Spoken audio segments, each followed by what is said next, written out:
What's up, YouTube? We the People 408 here with a long-awaited review. It's been about, maybe 4 months since my last review. Certainly the first review after a big tank move that happened maybe 3-4 months ago. So far the tank is about a year old. I've set it up last September, and it's been a year. And so we've had a lot of growth and changes and re-strategizing with this tank, and it is definitely my favorite thing.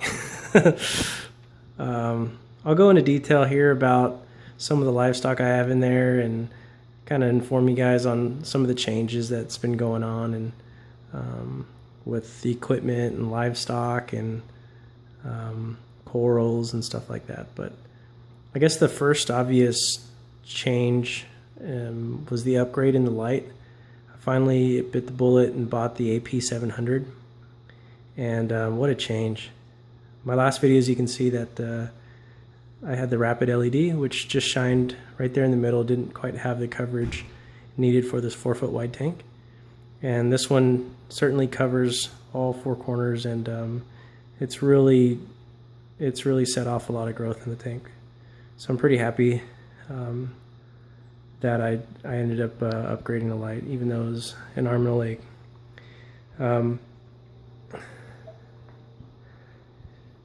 Let's see what else. I haven't had the most success with livestock. I lost a fox-face fish about 2 weeks ago and a sailfin tang, both suddenly, and I'm not quite sure how I lost those guys. The water parameters are perfect. There's no signs of ick. Just all of a sudden lost 2 of those guys. I recently picked up a Red Sea sailfin tang, Giardini tang. That's this guy right here in the middle. He's beautiful. Swims everywhere in the tank, extremely lively, and an absolute cow. Just devours everything in the tank. So as for the other fish, I have the clownfish that are constantly hosting the anemone, and I'm not quite sure what that is. I think it's a carpet anemone, but it keeps splitting. It's split like 8 times since I had it maybe 2 years ago in my other tank, and they're constantly hosting different things. I see them always rubbing up against anything soft, including GSP and some other stuff. Speaking of GSP, I should have been wiser, and I shouldn't have planted it on my main rock, but I've got a plan coming up ahead to peel off as much as I can and wire brush the rest off, donate a lot.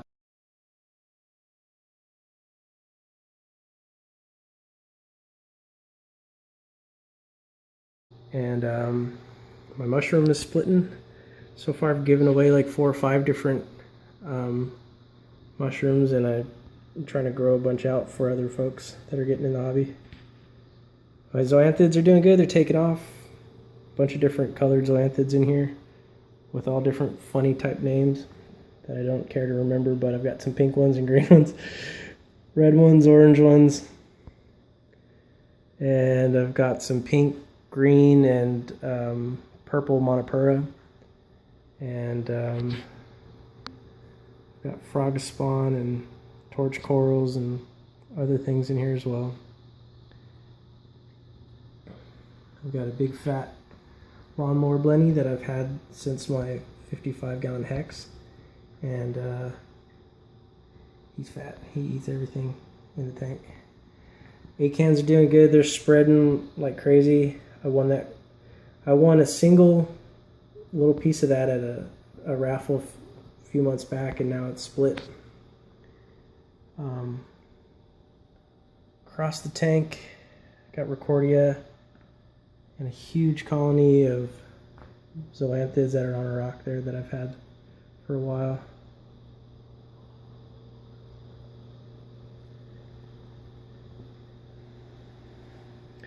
My green monopura got stung real bad by a green anemone that I had in the tank that wouldn't sit still.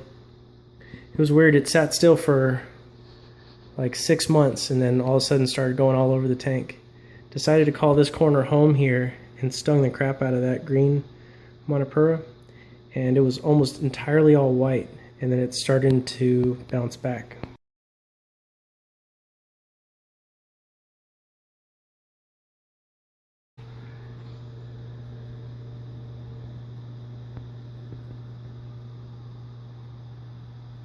Keep my polys isolated.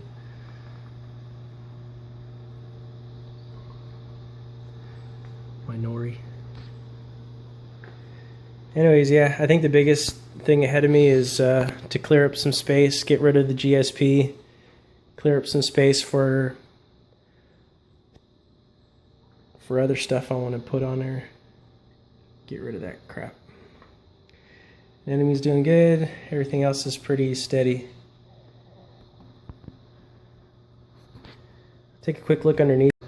So far I've had really good growth. It's a $12 plant light, and the Chato's growing already. It's only been 3 weeks, but I can tell it's already increasing in size.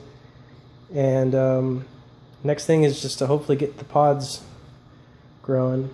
Took the filter socks off. I left the bubble trap because I know the pods can maneuver through there and then work their way to the pump.